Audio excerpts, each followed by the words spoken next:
Hola, ¿qué tal? Nuevamente te doy la bienvenida, soy tu amigo y contador Samuel Alcántara. Gracias por estar aquí. Te invito a que te suscribas al canal, a que le des like, a que comentes ahí en la caja. Gracias por estar nuevamente aquí.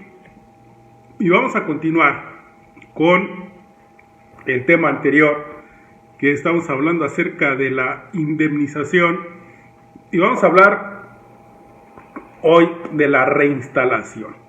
Cuando el leudo imponga la obligación de reinstalar, el patrón podrá solicitar al tribunal que se le fije al trabajador un término no mayor de 30 días para que regrese al trabajo,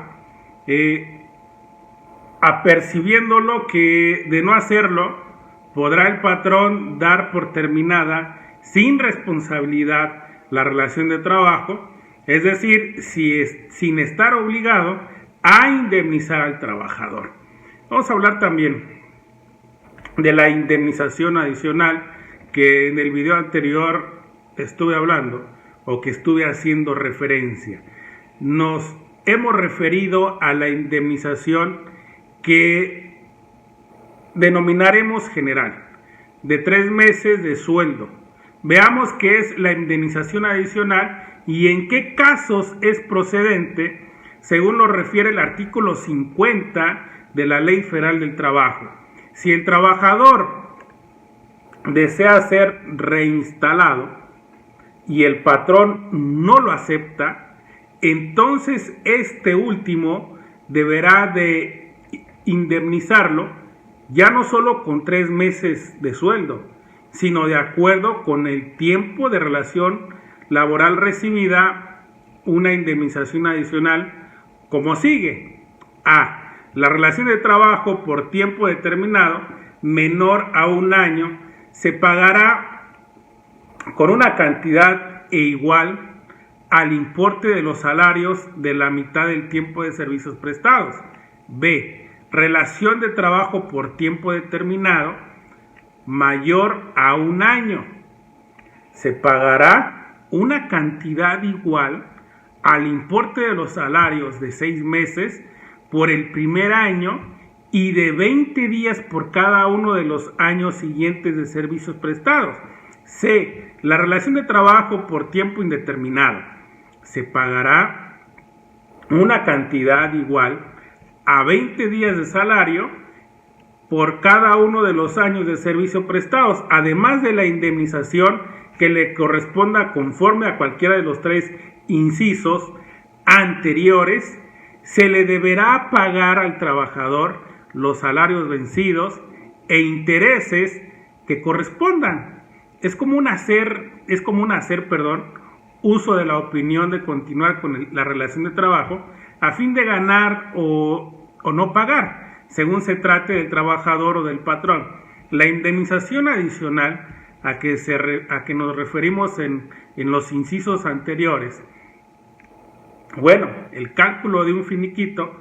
Supongamos que la resolución de un juicio laboral se condena a un patrón al pago de salarios caídos y la reinstalación del trabajador o la indemnización de 3 meses de sueldo, pero como es común, el patrón ya no desea que el trabajador labore en su empresa o institución, y por parte del trabajador también desea no seguir laborando. No obstante, el patrón ofrece la reinstalación con la intención de no estar obligado a pagar la indemnización señalada en los incisos A, B o C mencionados anteriormente, procedentes, sino solamente la de 3 meses de salario.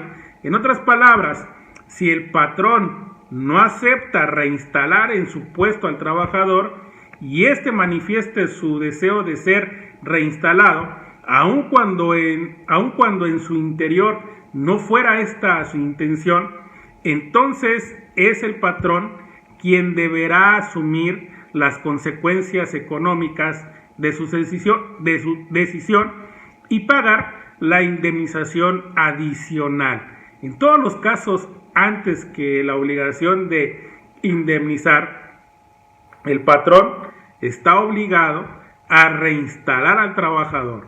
Si éste así lo desea. De haber reinstalación, no habrá indemnización.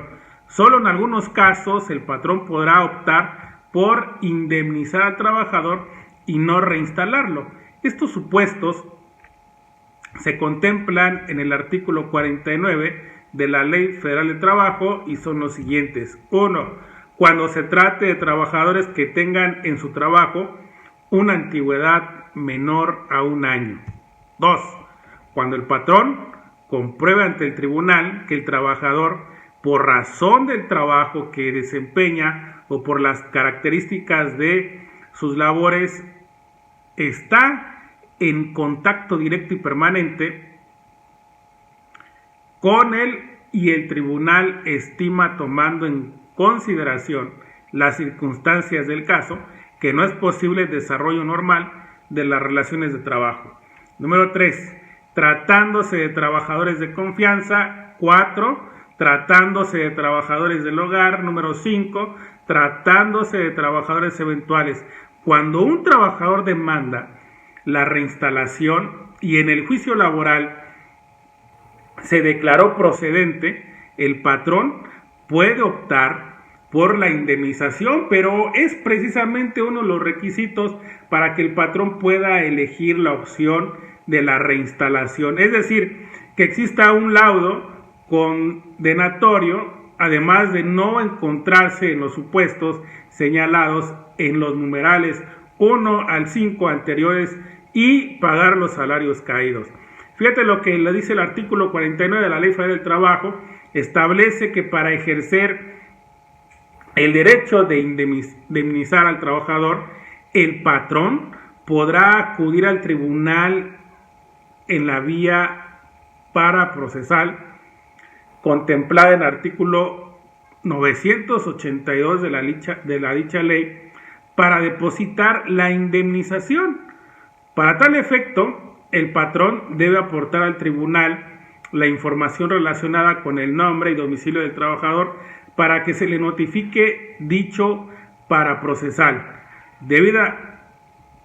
debiendo manifestar bajo protesta de decir verdad que en el caso se actualiza alguna de las hipótesis referidas en los números 1 al 5 inmediatos anteriores, con el escrito de cuenta y desglose del monto de la indemnización, el tribunal correrá traslado al trabajador para su conocimiento. Si el trabajador no está de acuerdo con la procedencia o los términos de la indemnización, tendrá a salvo sus derechos para demandar por la vía jurisdiccional la acción que corresponda. En caso de que el juicio se resuelva que el trabajador no se encuentra en ninguna de las hipótesis referidas, el depósito de la indemnización no surtirá efecto alguno y el tribunal dispondrá del dinero depositado para ejecutar su sentencia.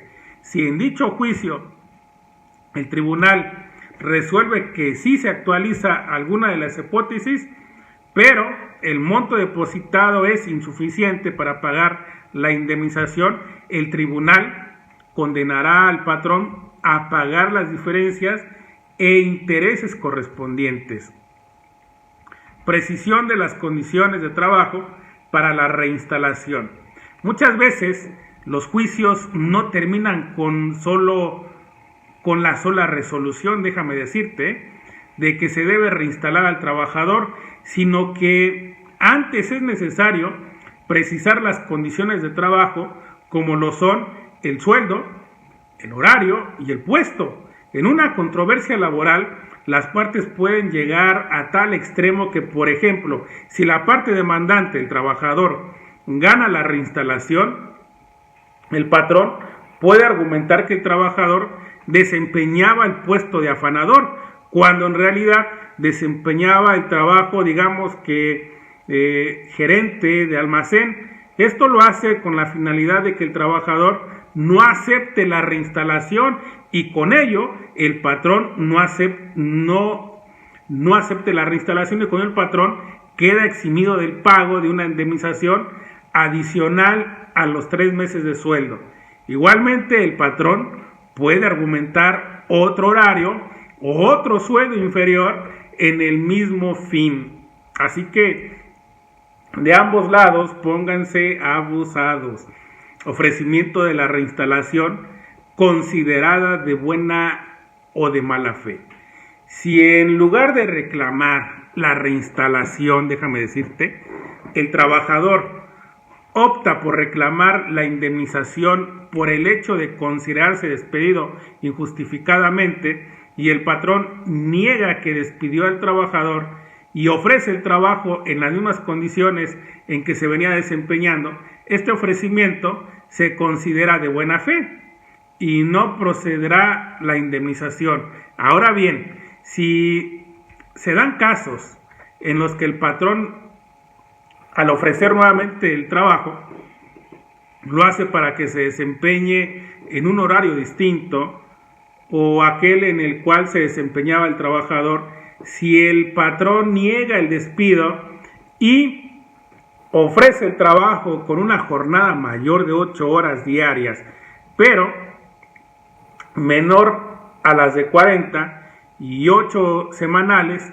la oferta debe considerarse de buena fe, ya que conforme el artículo 59 de la Ley Federal del Trabajo, los trabajadores y el patrón pueden repartir las horas de trabajo a fin de permitir a los primeros descansar el sábado en la tarde o cualquier modalidad equivalente.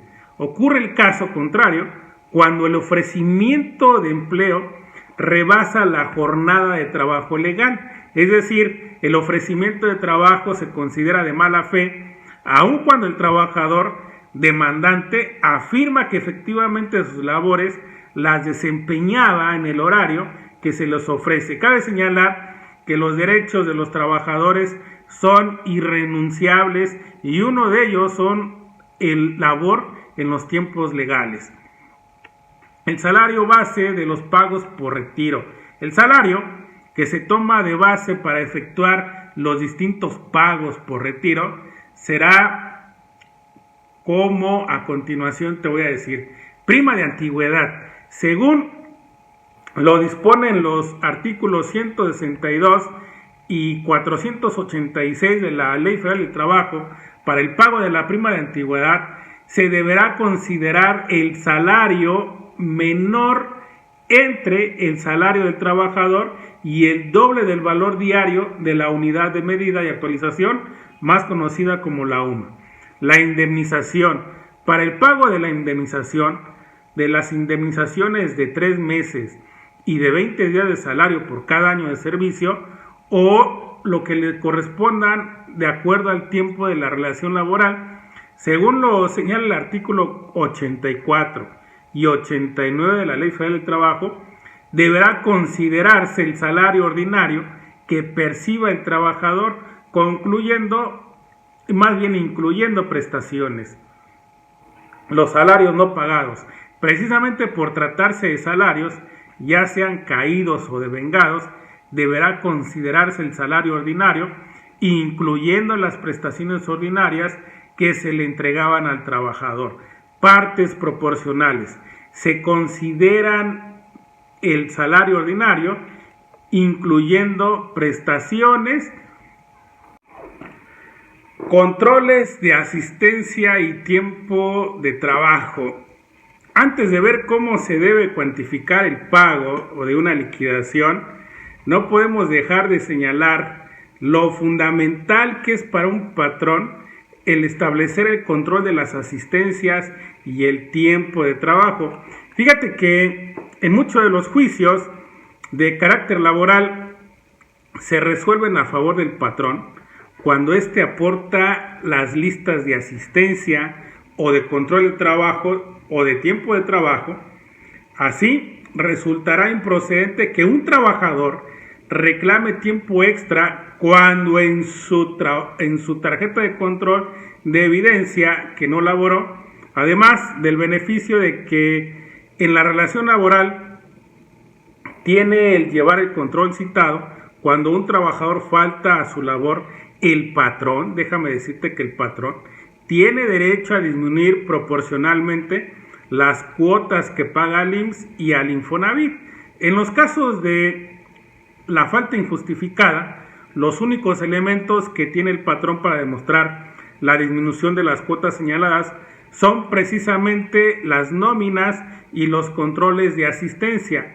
Cuando un trabajador falta a su labor, muchos empleadores no cuentan con la evidencia formal de esta falta y posteriormente, cuando las instituciones de seguridad social no encuentran el fundamento de la disminución de cuotas, le requieren el pago al patrón con actualización, multas, recargos y gastos de ejecución. Los montos exentos de impuestos relacionados con una liquidación respecto a los pagos que se le hacen a un trabajador al término de la relación laboral, goza de montos exentos del impuesto en los términos siguientes. Pon mucha atención en qué términos: primas de antigüedad, retiro e indemnizaciones. La fracción 13 del artículo 93 de la Ley Federal del Impuesto sobre la Renta establece que estarán exentos los ingresos que obtenga una persona que ha estado sujeta a una relación laboral en el momento de su separación, por concepto de primas de antigüedad, retiro e indemnizaciones hasta por el equivalente a 90 veces del valor diario de la unidad de medida y actualización, más conocida como la UMA. El artículo 150 del reglamento de la Ley del Impuesto sobre la Renta señala que se considerarán ingresos exentos de impuestos aquellos por concepto de primas de antigüedad que perciban los trabajadores que cumplan con los supuestos de jubilación previstos por la Ley de Seguridad Social o de los contratos colectivos de trabajo, aun cuando continúen su relación laboral. Los trabajadores, déjame decirte que apliquen lo dispuesto en el párrafo anterior, al momento de su separación, consideran como ingreso exento por concepto de primas de antigüedad el monto generado durante los años de servicio transcurridos desde la fecha en que les hubiera sido cubierta la prima de antigüedad a que se refiere el párrafo anterior y hasta el momento de su separación. Derecho nuevo que se genera posteriormente después de que se hace el pago antes referido, que como se induce ya fue devengado, conforme a los límites provistos en el artículo 93, fracción 13, la ley del ISR, como se puede observar, de acuerdo con el texto reglamentario, se duplicará la exención. Determinación de los montos a pagar por conceptos de indemnización laboral y prima de antigüedad. Vamos a suponer que una persona entró a laborar a una empresa el día 9 de marzo del 2022 y el día 29 de octubre del 2021, al final de la jornada, es despedida. Y obviamente una sentencia favorable en la cual se condena al patrón a pagarle salarios caídos y devengados hasta por el 29 de diciembre de dicho año. Las partes proporcionales de sus prestaciones, que fundamentalmente son vacaciones, prima vacacional y gratificación, la indemnización de 3 meses de salario más 20 días por cada año de servicio y su prima de antigüedad. A la fecha del despido, esta persona ganaba nominalmente 6,800. Veamos cuál sería el importe neto que percibirá el trabajador, en este caso, considerando la retención del impuesto sobre la renta correspondiente. Y bueno, ¿cuántos son los años de servicio? Marzo del 2011 a marzo del 2012 es un año. Bueno, aquí está, te voy a mostrar una tablita de los años de servicio de esta persona. Y bueno, esta persona acumuló 11 años de servicio, ¿sale? Fíjate lo que dice la fracción 13 del artículo 93 de la Ley del Impuesto sobre la Renta, con el fin de referirse a la exención en el pago del impuesto sobre la renta por cada año de servicio, señala que los años de servicio serán los que hubieran considerado para el cálculo de los pagos por concepto de primas de antigüedad, retiro e indemnizaciones, u otros pagos por retiro, y que toda fracción de más de 6 meses se considera un año completo. Esta regla se sigue de manera general en materia laboral, motivo por el cual el periodo que va de marzo a diciembre del 2021 se consideró año completo. La determinación de la parte exenta. La fracción 13 del artículo 93 del impuesto sobre la renta señala la exención. Será por el equivalente a 90 veces el valor diario de la unidad de medida y actualización, más conocida como la UMA, por cada año de servicio.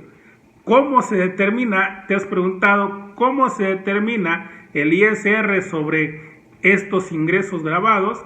Bueno, el sexto párrafo del artículo 96 de la Ley del Impuesto sobre la Renta contempla dos supuestos que se nos pueden presentar al calcular el ISR. El primero, cuando los pagos por retiro son mayores al último sueldo mensual ordinario, y el segundo, cuando los pagos por retiro son menores al último sueldo mensual ordinario. Eventualmente podría ocurrir que el pago de gravado sea igual al último sueldo mensual ordinario, pero esto no lo contempla la ley. Pagos mayores al último sueldo mensual ordinario. El sexto párrafo, déjame decirte, del artículo 96 establece que los pagos por retiro, las personas que hagan los pagos efectuarán la retención aplicando al ingreso total una tasa que se calculará dividiendo el impuesto correspondiente al último sueldo mensual ordinario. Entre dicho sueldo, el cociente se multiplicará por 100 y el producto se expresará en por ciento. Para retener el ISR, conforme a este supuesto, debemos determinar el ISR correspondiente al último sueldo mensual ordinario.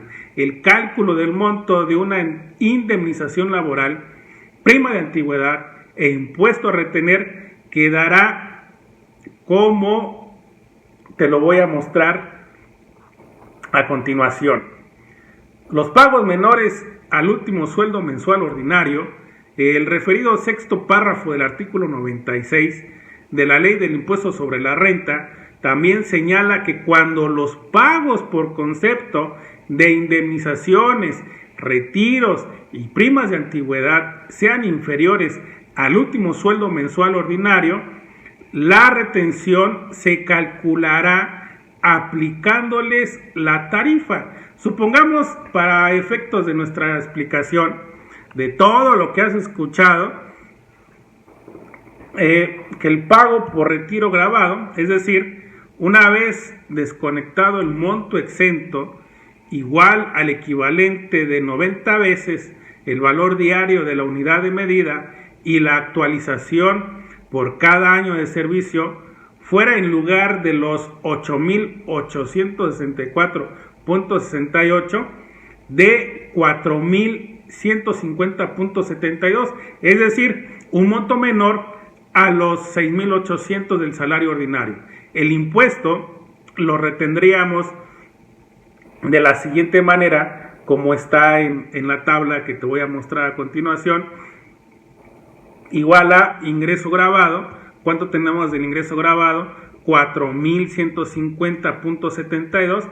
A esto le vamos a restar el límite inferior, que ¿dónde puedes sacar el límite inferior? Bueno, en las tablas las puedes ver en internet, las puedes descargar. ¿Cuánto es el límite inferior correspondiente? Son 644.59. Esto nos va a dar un excedente, y el excedente es de 3.506.13. Este excedente lo vamos a multiplicar por la tasa, que es de 6.40%, y esto nos va a dar un resultado que es el impuesto marginal. ¿De cuánto es el impuesto marginal? De 224.39. A esto le vamos a sumar la cuota fija, y la cuota fija corresponde a 12.38, y esto nos va a dar, esto lo vamos a sumar, y esto es igual al impuesto total, 236.77. Bueno, en la siguiente tabla vamos a ver cómo se calcula la indemnización de 20 días por cada año de servicio. Como lo ves aquí en la tablita, 20 días por los años de servicio. Recuerdas que anteriormente te enseñé otra tabla donde habíamos llegado que el trabajador tenía 11 años de servicio. Bueno, estos 20 días los vamos a multiplicar por los 20 y vamos a tener el total de días a pagar, que es un total de 220 días. Y estos 220 días los vamos a multiplicar por el salario diario integrado, supuesto que son de 238.48, y esto nos va a dar, o nos va a ser igual al importe a pagar, que es de 52.465.60. Esto es el total de la indemnización de 20 días por cada año de servicio. Bueno, a continuación vamos a ver la indemnización de 3 meses de sueldo. Días que equivalen a los 3 meses son 90 días. Estos 90 días lo vamos a multiplicar por el salario diario integrado, que anteriormente en la tabla lo habíamos visto, son 238.48, y esto nos va a dar el importe a pagar, que es de 21.463.20. Y sigamos en la siguiente tabla, en la siguiente tablita, y vamos a ver cuánto le corresponde de la prima de antigüedad. ¿Cuántos días le corresponden? Le corresponden 12 días, y estos 12 días los vamos a multiplicar por los años de servicio. ¿Recuerdas cuántos años de servicio eran? Eran 11. Esto nos va a dar un total de días a pagar de 132. Estos 132 los vamos a multiplicar por el doble de la UMA. ¿Cuánto es el doble de la UMA? 179.24. Los 132 los multiplicamos por el doble de la UMA y nos va a dar el resultado o el importe a pagar de la prima de antigüedad, que son de 23.659.68. Bueno, en resumen de todo esto, veamos lo siguiente. La indemnización de 20 días por años de servicio es equivalente a los 52.465.60. A esto le vamos a sumar la indemnización de 3 meses de sueldo, que anteriormente nos había dado como resultado 21.463.20. A esto todavía le vamos a sumar la prima de antigüedad. ¿Cuánto nos dio de resultado de la prima de antigüedad? 23.659.68. Bueno, de la suma de todo esto nos da el total de pagos por retiro de 97.588.48. Pero hay ingresos exentos, recuérdalo. Hay ingresos exentos. ¿Y cuáles son los ingresos exentos? Son 90 días por los años de servicio. Entonces vamos a multiplicar 90 días por 11. Nos da el resultado de 990 días que están exentos. 990 días que están exentos. Y esto lo vamos a multiplicar por el valor diario de la UMA, que equivale a 89.62. Y bueno, como resultado de los ingresos exentos, nos da un total de 88.723.80. ¿Cuáles son los ingresos grabados? Bueno, el total de pagos por retiros, que anteriormente lo habíamos visto y habíamos hecho el cálculo, que eran ¿de cuánto? De 97,588.48. A esta cantidad le vamos a restar el ingreso exento. Y el ingreso exento era de 88,723.80, y esto nos va a dar el ingreso grabado, que es de 8,864.68. Ahora sí vamos a determinar el impuesto. Impuesto sobre el último sueldo mensual ordinario es de 465.86. Esto lo vamos a dividir entre el último sueldo mensual ordinario, que era de 6,800. Recuerda que lo vimos anteriormente.